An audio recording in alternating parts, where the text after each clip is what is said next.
Hi friends, welcome to this new reading vlog. I do not have a TBR, but I will just pick the books as I feel like it. So the first book I would like to talk about is Steam Sailors by E.S. Green. It is a fantasy steampunk novel and the first volume of a trilogy. To summarize the beginning, we are following a little girl called Prudence, and she has been captured by some pirates, but not any pirates because these ones are sailing in the sky. So at first they were supposed to get rid of her, but as it happens, she has knowledge in medicinal plants. She knows how to heal people, how to heal wounds, and they do not know that yet, but she also has prophetic dreams.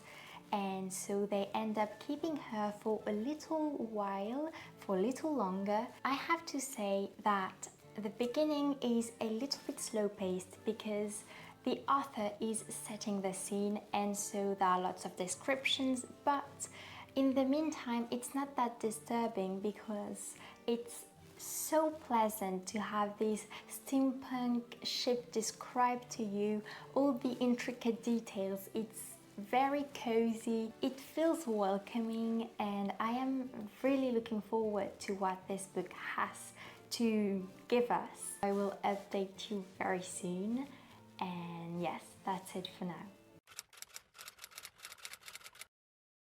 Hi friends, so it is time for a little update. I have finished reading Steam Sailors. I have to say that I really liked it. I believe what makes the strength of this book is the very intricate and detailed descriptions.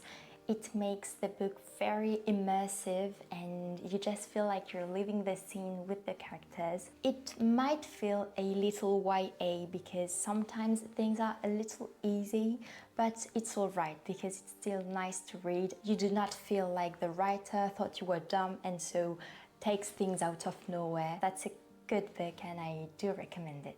The next book I want to talk about and I read is Les Sœurs Grémillet by Gregorio and Barbucci, or Gregorio and Barbucci, I don't know, it feels Italian. It's a comic book, it's a children's book. It's the first volume of a series that has 6 for now. We are following here 3 sisters who want to make a gift for their mother on Mother's Day. So they decide together to make a photo album with memories and souvenirs they have with their mother, and they go to the attic to see if there's something that could be interesting to put in the album. And one of the sisters, who is the oldest, finds a picture that she has never seen before, nor have her sisters. She is a little bit intrigued and she tries to unravel the mystery and the secret behind it. This is a children's book, but it didn't feel like it. It was very great. Usually how I pick my comics and graphic novels is I look at the drawings, I look at the art style, and if I like it, I take it. Usually I am okay with the story, whatever it is, as long as I like the drawings. But this one, not only were the drawings marvelous, but the story was very well written. Everything was on time, on point. It's rhythmic but not too much. It was very great. I am happy I have the 2 volumes that come next. I especially liked the warmer tones in certain pictures and drawings in this book. You just know that the authors and illustrators took the time to make it and put a lot of effort in every single page. That was very, very great. Okay, and last but not least for this little update, the book I am currently reading is The Invisible Life of Addie Larue by Schwab, and I did not know much about this book except for the plethora of compliments it has received. So basically the story starts with Adeline, who lives in France, and she has to marry a man for the good of the village, but as we can expect, she really doesn't want to. And so the night of the marriage, of the wedding, she praises the gods, but the guards that enter after dark are really no good, and she makes a deal with one of them, asking for time, and he gives her time, but little did she know time would be more like eternity. I'm not going to say much more because this book is not the plot twist kind of book. It's more of an ambience, a general feeling, sharing emotions and trying to understand how it feels for the characters. Once you know that you're not reading an epic fantasy, it's very enjoyable because it's well thought, and you can see that the author didn't just write something to make us feel something. She really thought deep inside how it would feel, and she manages very well to convey this feeling. I am now halfway through, a little bit more, and things are getting a little bit faster. The pace is quickening, so I don't know what I have to expect, but I am very excited to read the following pages, so I will update you very soon. Well, that is all I have for you. I will see you soon, and in the meantime, I hope you enjoy the reads you are making. Hey friends, so here I am with another little update. I have finished reading The Invisible Life of Addie Larue, and I am happy to say that the second half of the book was more captivating than the first one. Everything really in this book is there for a reason. The author leaves nothing to chance. Everything is really well thought out. For example, at some point I was reading a chapter and I was feeling like, okay, well, that's not very important information. And then 50 pages later, the author is referring to the exact thing she mentioned earlier, and that explains everything. The impression I was left with reading this book was that it's really the result of a hard labor that's very pleasant for the reader to feel. As far as the characters are concerned, I can't really find another way to say it, but it was just satisfying. Because there's no stupid communication, there's no I'm waiting for you to do or say something, there's no resentment, but it's not all pink and glitters either. It feels real, it feels good, it feels like this relationship is everything we can aspire to. I was just feeling like I couldn't ask for anything else, so I really liked this book. It was not a favorite of the year, but it really left something on me, and I do recommend reading it.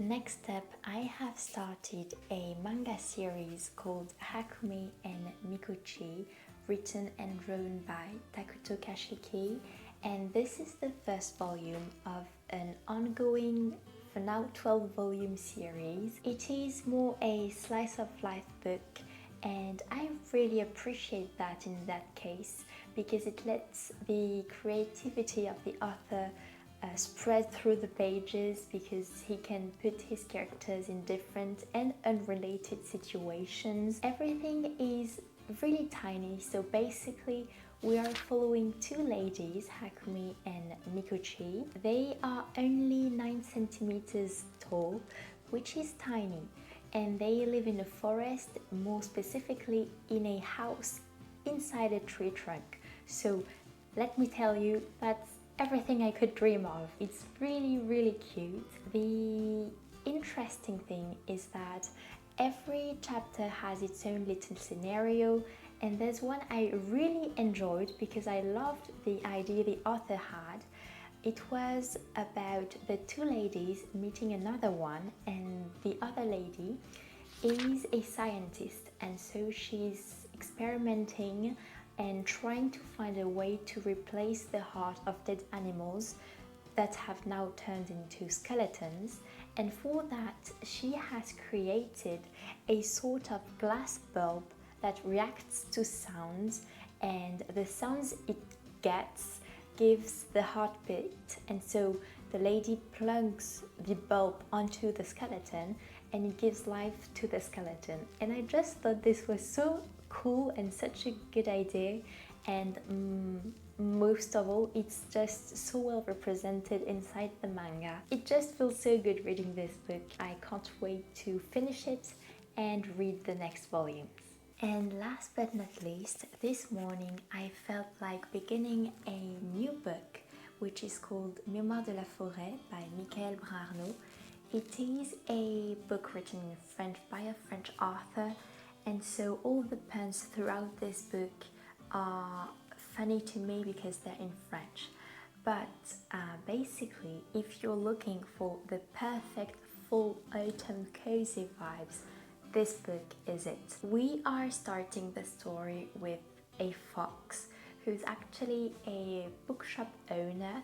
He's called Archibald Renard, and the particularity of this bookshop is that each book is the only one of its own. So it's the only book there exists. It is what makes each book special, and Archibald is very attached to each of the book he has. One day, as Archibald is drinking his hot chocolate with marshmallows, which is super duper cozy and it's such a cocoon, another character pops in. It's actually a mole called Ferdinando, and the mole is completely disoriented. He's looking everywhere for something, but he can't seem to explain what he's actually looking for. And so once he calms down, he explained to the fox, who's the bookshop owner, that he is looking for his memoirs that he wrote when he was younger, because he has a special disease called l'oubli-tout, which I think would translate into something like forget all. It's actually a reference to Alzheimer, because the author has worked in a hospital and has studied a lot this disease, and that you can really feel throughout the book. So for now I am 1/3 in, I think, and you can feel that the author knows what he's talking about, because the characters are put in situations where it just feels real, which is even more moving. So the whole story begins when actually the book the mole is looking for has been bought the same morning by a mysterious stranger, and Archibald is really wanting to help his friend, and so they begin a sort of journey, a quest to find his book. It is for now so cozy, so heartwarming, and so full of good feelings. I really like it, so I am excited to keep going, and I will update you when I have finished reading it. Well friends, I have finished reading Mémoires de la forêt, and I can only call this beauty. The illness is described with so much tenderness, so much gentleness. It is really beautiful. It's very delicate. Things are said in a manner that is true but not too hurtful, and the author makes sure to make the things look real enough so that you can feel the tears coming up and watering your eyes, while still putting a blanket on your shoulders so that you know it's gonna be okay. You are sad because it's difficult to read something like this, but it's okay. Things are gonna be okay. You are surrounded, you are loved, and that is really a feeling that's heartwarming. Also, in this book, the descriptions of food, of jam, of toast, of butter and salted caramel and everything, it just gives a perfect autumn atmosphere that you are not going to want to leave. It's also illustrated by a French illustrator, which I admire her work. Her name is Sanoe, and every time you read something and you think, oh my god, what the author just depicted would look so beautiful, well, she did it on the next page and it looks even better than what you imagined.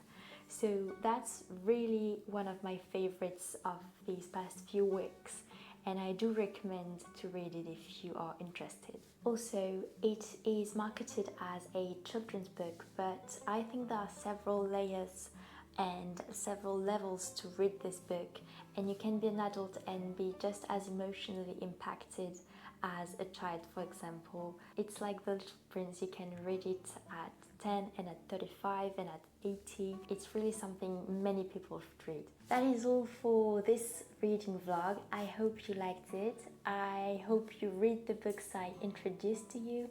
If you do, let me know what you thought about them, and I will see you soon. Sweet kisses.